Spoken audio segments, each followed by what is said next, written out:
కృష్ణా జిల్లా పెనుమలూరు నియోజకవర్గం చోడవరం గ్రామం 3.1 ఎకరాలు ఎవరివి? ప్రభుత్వ భూమి హాంఫర్ట్. ప్రకృతి ఎవెన్యూస్ పేరుతో కరకట్టపై గేటెడ్ కమ్యూనిటీ నిబంధనలు ఉల్లంఘించి ఇరిగేషన్ స్థలాన్ని ఆక్రమించారని జిల్లా కలెక్టర్కు సామాజిక కార్యకర్త దయాకర్ బాబు ఫిర్యాదు. సామాజిక కార్యకర్త ఫిర్యాదుతో సర్వే చేపట్టిన అధికారులు 4.5 ఎకరాలు ఉండవలసిన వెంచర్ సర్వేలో 7.6 ఎకరాలు ఉందని, 3 ఎకరాల స్థలం ఎవరితో తేల్చాలని ప్రభుత్వ అధికారులను డిమాండ్ చేసిన సామాజిక కార్యకర్త.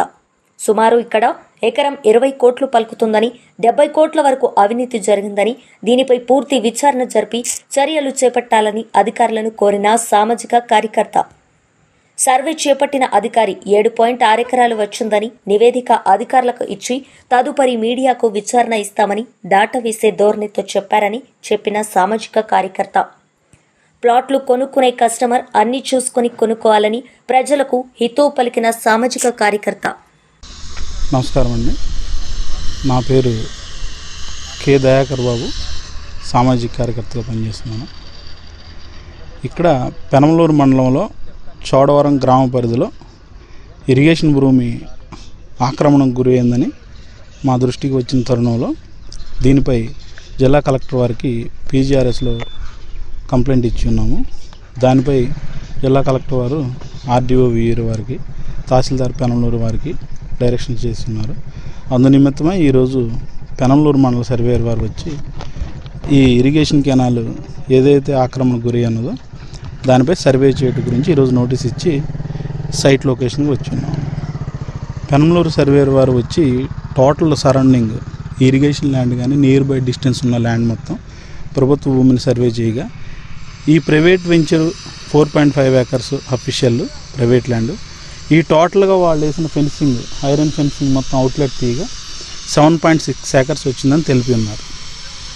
రికార్డుల ప్రకారం ఈ టోటల్ వెంచర్ 4.5 ఏకర్స్ అయినప్పుడు మిగిలిన 3 ఏకర్స్ దేని పరిధిలోకి వస్తుంది ఏంటనేది ఉన్నతాధికారులకు నివేదికలు ఇస్తామని చెప్తున్నారు.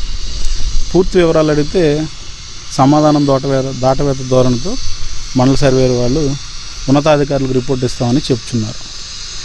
మా ఆరోపణ ఏంటంటే రివర్ కన్జర్వెన్సీ యాక్ట్ 1884 ప్రకారం అసలు ఈ లేఅవుట్కి ఏపీసీఆర్డీ వారు నిబంధనలకు విరుద్ధంగా అనుమతులు మంజూరు చేసి ఉన్నారని మా ప్రధాన ఆరోపణ. దానితో పాటు పూర్తిగా ఇరిగేషన్ ల్యాండ్ ఈ మొత్తం కెనాల్ కేఈబీ కెనాల్ ఉంటుంది, మొత్తం ఎంక్రోచింగ్ చేసి ఉన్నారు. దాని పక్కన ఫెన్సింగ్ కూడా వేసేస్తున్నారు. మొత్తం గవర్నమెంట్ ల్యాండ్ని ఇలా ఆక్రమణకు గురి అయిందని చెప్పేసి సర్వే చేయించమని చెప్పి మేము పీజీఆర్ఎస్లో కంప్లైంట్ చేసి ఉన్నాం. ఎటువంటి చర్యలు ఉన్నతాధికారులు ఇప్పటి వరకు తీసుకోలేదు. అధికారులు అడుగుతుంటే సంబంధం లేని సమాధానాలు చెప్తున్నారు. దీనిపైన మేము సాక్షాత్తు ముఖ్యమంత్రి గౌరవ శ్రీ నారా చంద్రబాబు నాయుడు వారే చెప్పిన్నారు, ఎవరైనా సరే ఆక్రమణ చేస్తే సహించే ప్రసక్తి లేదని. కానీ ఇక్కడ నిబంధనల విరుద్ధంగా ఎంత తతంగం జరుగుతున్నా ఏ అధికారి నోరు మెదపడం లేదు. పూర్తి ఆశ్చర్యంగా ఉంది. దీనిపైన న్యాయ పోరాటానికి సన్నద్ధం అవుతాం. ఉన్నతాధికారులకి, జిల్లాధికారుల వారికి, రాష్ట్ర స్థాయి అధికారులకి ఫిర్యాదు చేస్తాం. అవసరమైతే గౌరవ హైకోర్టు వారిని కూడా ఆశ్రయిస్తాం. సార్, దీనిపై గతంలో కూడా అనేక ఆరోపణలు వచ్చినాయి, అన్ని నిర్వీర్యం అయిపోయినాయి. ఇప్పుడు మీకు సరైన స్పందన వస్తుందంటారా? ప్రస్తుతానికి ఇప్పుడు కూడా సరైన స్పందన రావట్లేదండి. ఆయన అప్పుడు అఫీషియల్గా వాళ్ళకి నోటీసులు ఇచ్చారా, నియర్ బై బౌండరీ హోల్డర్స్కి నోటీసులు ఇచ్చారా, సర్వే ప్రాపర్గా చేశారంటే మీరు ఏది అడిగినా మా ఉన్నతాధికారులను అడగండి అనేది పొంతలేని సమాధానం మండల సర్వేయర్ వారు చెప్తున్నారు. వాళ్ళు ఎటువంటి సరైన స్పందన రావట్లేదు. ఏదన్నా ఉంటే తర్వాత మళ్ళీ ఇంకోసారి సర్వే చేస్తామని చెప్తారు. అదేవిధంగా మేము కూడా జిల్లా స్థాయి సర్వేయర్కి దీనిపైన అప్పీల్కి వెళ్తాం. ఈ టోటల్ ల్యాండ్ ఎంత, వెంచర్ ల్యాండ్ ఎంత, గవర్నమెంట్ ల్యాండ్ ఎంత ఎంకర్ వచ్చింది అనేది పూర్తి వివరాలు వెలుగు తీయడానికి మా వంతు ప్రయత్నం మేము చేస్తాం. ఇప్పుడు ఈ వెంచర్ 2 సార్లు పేరు మార్చారంటున్నారండి, దాని మీద ఏమైనా మీ ఆరోపణ? అంటే మేము గతంలో దీన్ని కంప్లైంట్ చేసినప్పుడు అండి ఇక్కడ సుభాష్ని రివర్ వ్యూ వెంచర్ అని చెప్పేసి బ్రోచర్స్ రిలీజ్ చేసి ఎంక్రోచింగ్ జరిగిందనేది మా దృష్టికి వచ్చిందండి. ఇప్పుడు తీరా ఇక్కడ సర్వేకి వచ్చి చూస్తే అక్కడ పేరు మార్చి ప్రకృతి ఎవెన్యూ అని చెప్పేసి ఉందండి.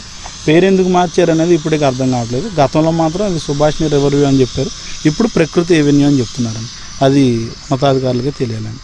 దాని వివరాలు మాకు